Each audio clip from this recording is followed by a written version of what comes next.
When a man fumbles a good woman, he will carry that shit in his chest till the day he dies. And I got a masterclass in this when I was just 9 years old, and I witnessed my stepbrother fumble the woman of his dreams, the one that got away. And I think he was about 20 at the time, but this woman, my God, she was the kind of woman that fit the description of any R&B song from the early 2000s. She was all that. I will never forget at the Christmas gathering how many people pulled him aside and was like, you better marry that one. She's incredible. And what did he do? He shit the bed. I think he even cheated on her. And the thing is that I ended up catching up with him probably 5 or 6 years ago because my dad ended up divorcing his mother. And I asked him about it. I was like, what happened there? And I will never forget what he said to me. When you're young, you think that every woman is going to be like that. And he said, that is one regret that I will have for the rest of my life. I wish I could just take her to dinner and apologize for what an asshole I was. And the thing is that now he's married and he has kids. And I already know that he has put his wife through so much more than the one that got away. And so I want you to really get through your head that the reward for putting up with nonsense is more nonsense. After that breakup with that woman, his life went downhill. But that woman, the one that got away, she got her degree. She bought a house in her mid-20s. Last time I checked, she's traveling the world. So it's far better to be the one that got away than the one who stayed and who he chained for. At the average funeral, about 10 people cry. 10 people? That's it? You mean I go through my entire life, spend years enduring all those trials and tribulations and achievements and joys and heartbreaks, and at the end of it, there are only 10 people in the whole world who care enough to show up and cry. And the funeral was over. The number one factor that would determine how many people who would go on from the funeral to attend the actual burial would be the weather. If it happened to be raining, 50% of the people who attended my funeral would decide maybe they wouldn't go on to attend my burial after all and just head home. You mean I'm lying there dead at the grand conclusion of everything I've ever said and done, of everything in my entire life. In those final moments when my entire existence is called to account and acknowledged and memorialized by those nearest and dearest to me, those whose lives I've most deeply and profoundly touched, and half the congregation checks out halfway because it's starting to rain. This really bummed me out when I first read it. But now, sitting there in my car outside this little drugstore in Gainesville, I discovered it was liberating. You know what? I thought, I don't give a damn what anybody thinks about me. If the odds are that iffy as to whether or not they even cry at my funeral, then chances are no better than 50-50 that they'll duck out before I'm planted in the sky. Then why am I spending so much time worrying about what they're thinking right now? Why would I be afraid of rejection? Why would I care about having a door or two slammed in my face? Why would I be concerned about what the majority thinks? That's from The Slight Edge. 2020, 2021, 2022, 2023, 2024. 5 years have gone by and you're still trying to change. But there's a solution to this that you've never thought of. You're dealing with something called analysis paralysis and action contrast. The reason you struggle with analysis paralysis is because knowledge is everywhere and you're trying to learn it all. And that works right into action contrast, which is doing something that I like to call learning the curriculum before enrollment. And this is the easiest way to understand that. If you were going to be a doctor, would you try to learn the entire curriculum before you enrolled in the school? The answer is obviously not. And this is because someone becomes a doctor by learning with action. That is how the human brain is designed to work. You could watch videos about being a surgeon for the next 60 years, but if you actually go try to perform surgery, you wouldn't know how to do it. But then the question is, why do people do this with their business and their life? It's because you are being constantly programmed to think that you need knowledge before you actually start. The best way to get out of this cycle is to reprogram your subconscious mind. I have other videos on my page that describe how to do that. What advice would you give to your younger self? Don't think that you have to have it all worked out.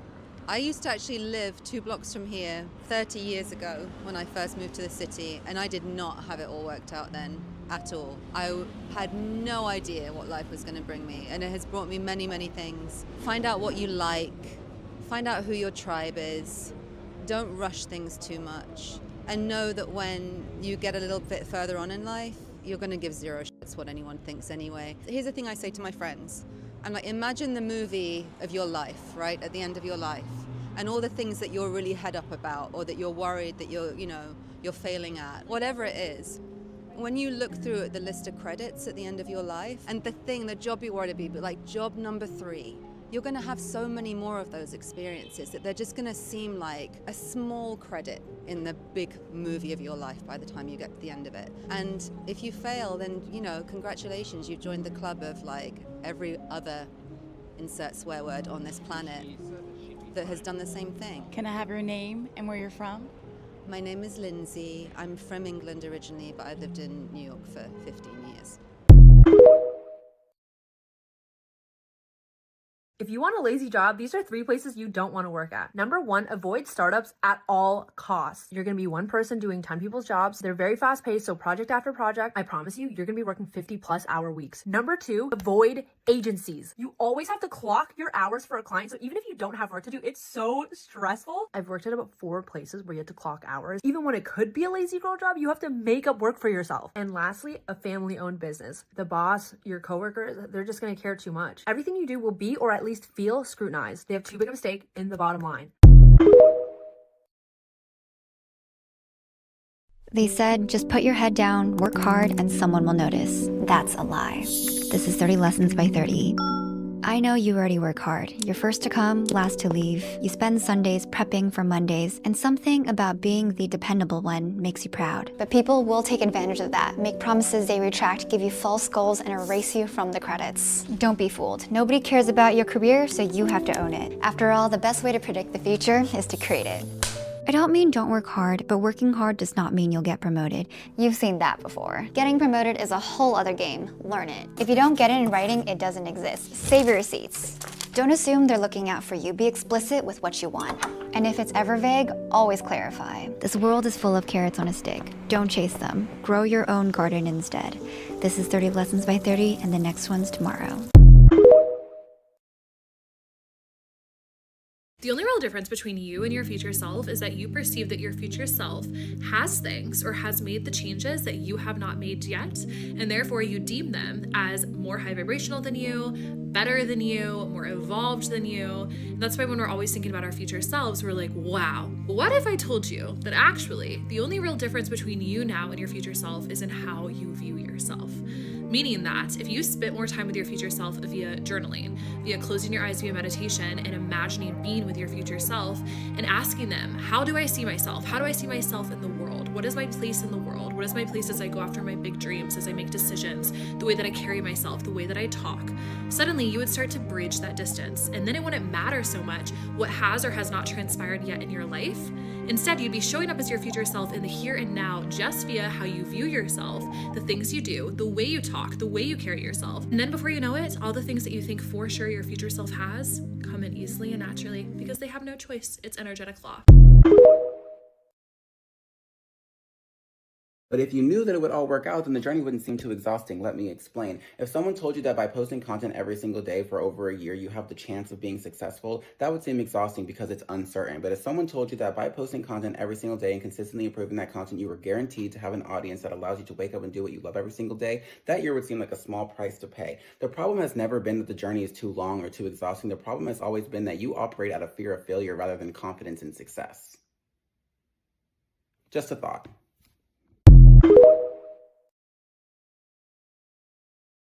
Your brain is 12.5 times more likely to believe my gesture over my words. And that's because it is very hard to lie with our gestures. For example, you want to do a little experiment with me? Sure. Okay, I want you to say 5, but hold up the number 3.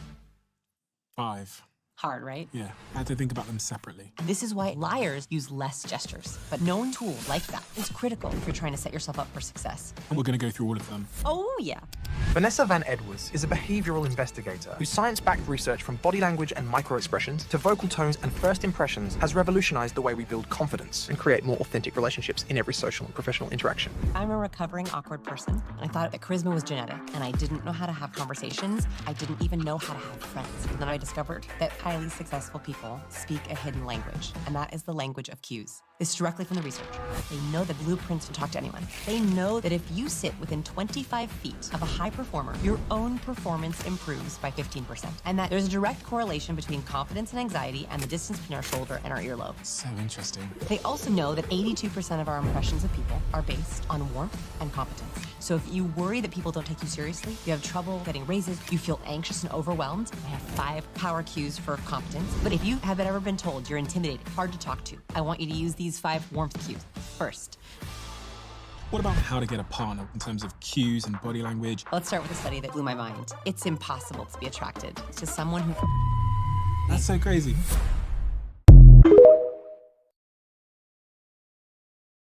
Those healthy meals, the walk you went on, the extra sleep, the gym session you didn't skip, these are all investments in yourself. My advice to be more magnetic is to invest in yourself as often as you can. Here's some things I learned this year. You can have multiple careers in your life. Society puts a timeline on all of us. When to have kids, how long you should stay at a job. Find your own pace. Trust your gut. It's always right. It's okay to make mistakes. Nobody is right all the time. Apologize, move on, just make good on it. When you're avoiding failure, just know you're also avoiding success. We need to take care of our body because our body is going to take care of us. Be open to learn from others. And also don't be afraid to teach others and to also be a mentor. I'm a mom, and for all you moms out there, just know it's not a competition. Just be the best mom that you can be. I love you. The other day, I saw someone say that you should not be with your partner if you do not admire them and if you would not like to be compared to them. Then I saw someone else say that you should not be with your partner if you're not okay with becoming like them, because who you center yourself around, you slowly start to become like them. I just want to add that being told you're just like your father in a derogatory way, like for example by your mother, that is her projecting resentment for him onto you because she picked a person to be her partner that she does not admire. It feels so bad to get told this because it feels like there's something wrong with you that you don't even know what, but the reality is that it was never actually about you at all. Of course your kid is going to be somewhat like its father. Just about 50% of them is going to be like their father. And it's not their fault that you don't like it. You just chose someone that you resent and despise. This is one of those videos that you have to stick around for its entirety because understanding this will make you a very powerful person. I've been thinking about quantum jumping a lot, which is basically being able to change your reality by jumping from one to the next. One of my followers asked to talk about it, and so that was my sign to talk about it. Okay, so the truth is we live in a parallel universe, which basically means that there's multiple different versions of the world, but we only see one at a time. This has been shown time and time again by scientists through experiments such as Schrodinger's cat. Parallel universe is just a fancy way to say a world that coexists with our world, but is very different from it. For my religious folk that aren't too shabby with science, religion talks about this too. The variation of Earth from a religious sense would be heaven or hell, or the spiritual realm. The spiritual realm doesn't only exist when we pass away. It exists all the time right now. It is parallel to us. It is current, simultaneous, and always accessible through practices such as meditation and prayer. So why is this important? Why does knowing about parallel universes matter? And what does it have to do with manifestation? Let me tell you why. The thing about having parallel universes means that if there's a parallel universe, there are parallel versions of you as well. Yes. You are operating in this realm, but also operating in other realms simultaneously. I'm literally getting chills. There are different levels of you operating at higher levels of consciousness, while others are operating at lower levels of consciousness, but they are all accessible. This is where quantum jumping comes in. Quantum jumping is pretty much changing your reality by jumping parallels or levels of consciousness. Basically, there's a better version of you, but there's also a lesser version of you. And with every decision that you make, you become more like one or the other. You know when you have a goal or a dream that's always on your mind, you feel so close to it, it feels like it could be yours. It's almost like a dream that feels like you have, it feels like you can have it, but then you look around and you don't. You feel so tied to it because that is something that you do have. in another parallel. You can fill yourself with it because you already have it. It is, in fact, already yours. And the Bible talks about this as well. We think it's something that we're dreaming of in the future. We think it's something that we see in the future, but in reality, we're not seeing it in the future. We're experiencing it in a parallel universe. This is what they mean when they say the past, present, and future are actually happening at the same time. They're not far and near. They're actually parallel, all happening at the same time. And the goal is to jump from one plate, one version to another by increasing consciousness. So how do we jump? Luckily for us, there are so many ways. If we are trying to get things that our higher self has, we will just have to do higher things. This is where spirituality and science once again come together. This is why we pray. This is why we talk to Jesus, God, spirit guides, angels, loved ones, whatever. Our higher selves has those things that we dream of. So if we tap into a higher realm, we could get the information needed to receive those things. It's almost like a telephone, right? Like, hi guys, can you tell me what the fuck to do? Can you show me what my higher self is doing so I can do that too? And of course, this is an analogy shifted to make it fit. Prayers like, God, show me the way. Help me to obtain things that I know are for me. Religiously, it's socially acceptable to leave those things at prayer, right? But these are all ways of manifestation. This is just one way to quantum jump. We could jump by the words we say, the things we do, meditation, focus and intention. Every decision, every action is a jump. I'm gonna say that again. Every decision, every action is a jump, either up or down. You're either splitting into the higher version of yourself or the lower version. But the reality or the universe you get to experience is ultimately up to you and the decisions you make. Anyway, this is getting deep, right? So there's so many things to say. There's so many things to explain. So maybe I should start a series on quantum jumping. Like and comment if you guys want more of this topic, because I can read about it forever, but I don't want to bore you guys because I'm a nerd. So things that I find interesting, I never know if other people care about. But yeah, I hope that this helps someone start to take control of creating the reality and shifting parallels through their decisions. And yeah, love y'all forever. Mwah.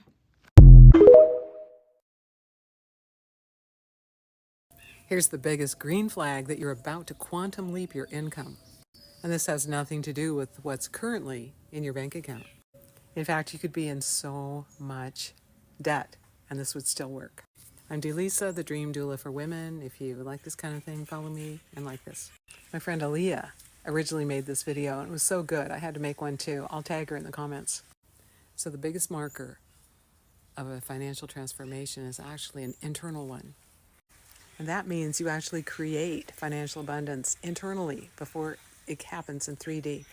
According to neuroscience, when you stop identifying as a broke person, your reticular activating system rewires itself for success.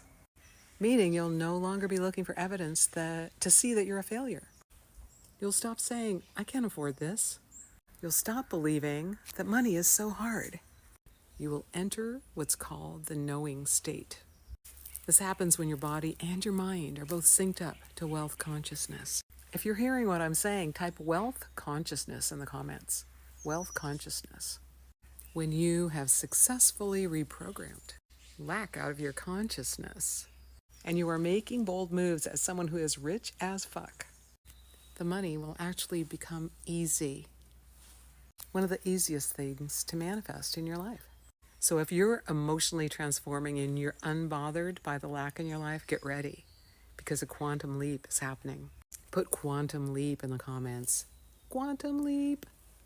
If you're hearing me, go to my bio and get the free meditation. And by the way, this doesn't just work for money. It works for everything.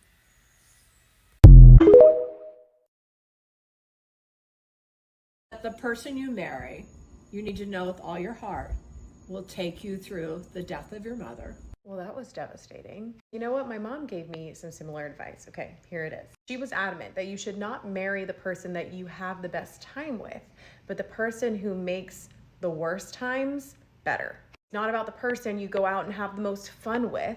It's about the person who can make the not so fun times feel more fun. When you're young, you really underestimate how tough life can get, how unrelenting it can become, how it's just sucker punch after sucker punch after sucker punch, what we like to call banner years. Sometimes they're good banner years. You're like, that was a great year. Other times they are shitty fucking banner years. You can't really understand how much being with the wrong person actually can impact both, can make your good banner years feel a lot less fantastic and make your bad banner years infinitely worse. Being with someone who doesn't know how to support you, but even worse, being with someone who does and chooses not to support you, that's a death wish, because eventually shit's gonna get hard enough that that will break your relationship.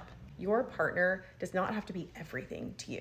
They don't have to be this one person that fills all the buckets of life partner, your fun going out buddy, your hobby person. Some relationships are like that, that's great, but they don't have to be. I would say it's not even just okay, but good when you have your life partner who you love and adore and you do have good times with, but you have other people who also help fill up those fun, vibey buckets that you don't have to rely on your partner for, so that you can focus on the qualities that actually make someone a good life partner and not just like a fun friend. They are not the same thing. Anybody who has some years under their belt will tell you even the best people can be really bad life partners. Be safe out there. Choose the right partner. A key soft skill that the wealthy have that I don't see people talking about is that they are not desperate. When people are talking about exorbitant amounts of money in front of you, they are being very keen and paying attention to your reaction. You might think that they're not, but they are. One thing about me, I was raised around a lot of wealth, not from my family, but just by the schools that I was exposed to. So when people talk about exorbitant amounts of wealth, I truly don't care, because that has nothing to do with me and nothing to do with where I'm going. On top of that, I don't covet anything that my neighbor has, so I'm just typically not interested. That alone has managed to evoke the most amount of mystery around me, because people tend to think that for whatever reason, I would be the type of person who will just be super fascinated and engaged by even the mention of sheer amounts of money. But I'm not impressed, because I truly just don't care. I pay really close attention to the conversations that I have and the outcomes of said conversations. And this is something that a lot of people do, whether intentionally or unintentionally. And one thing that I've noticed is shortly after a conversation where I've exhibited an unfazed or a nonchalant behavior in response to exorbitant amounts of money, people tend to drop hints that they think that I come from exorbitant amounts of wealth. The next time that you're having a conversation and someone mentions how massive a person's house is, or what types of features it has, or how big someone's wallet is, or how nice their car collection is, say, wow, that's really cool. That's awesome. And just move on. Do not be easily impressed. I am utterly stunned and genuinely terrified for all of the people who think that they're going to cross the bridge of aging when they get to it. Please understand, if you can't handle little discomforts now, then you are buying yourself permanent discomfort when you are old. You will likely cross that bridge of aging in a wheelchair with kidney disease, heart disease, liver failure, diabetes. You could be sitting in a hospital bed on dialysis. You could be waiting for a liver transplant. You could be getting bypass surgery. You could not be able to walk. Do you know how common these things are? They truly are, and they're preventable. To a large extent, they are preventable. We all go to work every day, work ourselves into the ground. For what? For stuff? For money? Okay, for money. So you're planning for your financial future to make sure you've got a solid foundation. All of that money that you're putting aside, if you don't take care of your health, you'll be spending it on healthcare. This is why the healthcare system is so bust and full of people, because they don't know how to take care of themselves, because they're not prepared to suffer the little discomforts now to reap the rewards later. I see this every day. I saw it all throughout my nursing career. I see it every day with my elderly clients. The ones that are healthy and enjoying their life give me all the advice and all the secrets and all of the information about how they got where they got to. And everybody else teaches me how not to get there. And it's terrifying. It really is. Why can't we just experience those little discomforts of getting up early to go to the gym or to go for a walk? Why can't we experience the discomfort of having to spend 10 minutes preparing a healthy meal instead of grabbing something that's processed? Why aren't we doing that inner work on our mental and emotional health? Do you understand that that is the absolute rock solid foundation of your physical health? Because you have to rise to every challenge that you've got to overcome in order to maintain your physical health. To do that, you need self-control. To get self-control, you have to create it. And to create it, you have to understand. You have to know yourself. You have to be able to implement that self-control that you create. You're the only one that can create it. You have to put that in place in order to rise above the challenges. You might think there aren't any challenges. There are. If you want a healthy aging experience, you're going to be challenged and you're going to have to rise above it. So put those things in place for yourself. Get uncomfortable. Experience that discomfort. You're still going to have a fantastic life when you're young. There's plenty to enjoy. But don't make the mistake of putting it off until you're old, because you'll pay for it. Watch how crazy perspective is. So, I'm 30 years old. I'm single. I live at home. I just spent the last year like running around trying to figure out stuff, and I'm back at home. My job is hard. All my friends are getting married and engaged, and I'm not. Life just every day feels the same somehow, sometimes. And sometimes I'm like, what the heck am I doing? Or I am 30 years old, you guys, and I live at home because I just spent the last year traveling around and doing whatever I wanted, meeting so many people, having so much flexibility, and now I get to live at home and try and save to buy my own place and spend this quality time with my family that I'll never have again.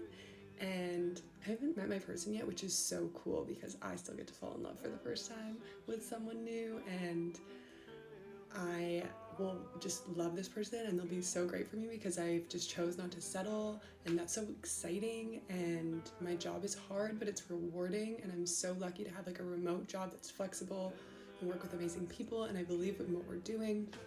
And I get to go to beautiful walks every day because I have a healthy body, and I have an amazing community where I live that I'm working really hard to build, and that's pretty cool, don't you think? Love you guys, bye.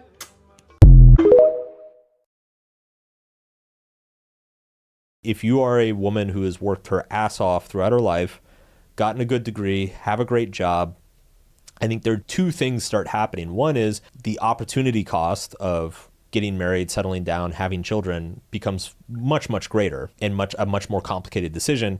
And then the second thing that happens is that your dating pool of acceptable men, if you are a high achieving woman, then the vast majority of the men you're going to meet are less successful than you, less accomplished than you, and like, that's not an exciting dating pool. Right. There were women who were like pointing to this coming a long time ago. And what they pointed out is they said that like starting in the 90s or so, girls started performing much better in school. By like the 2000s, that by far getting into college more often, they were getting more degrees, they were getting more graduate degrees. Now we're at the point where it's like, I think up until about age 30, women are out earning men. Every decade, that statistic creeps up, another 5 or 10 years.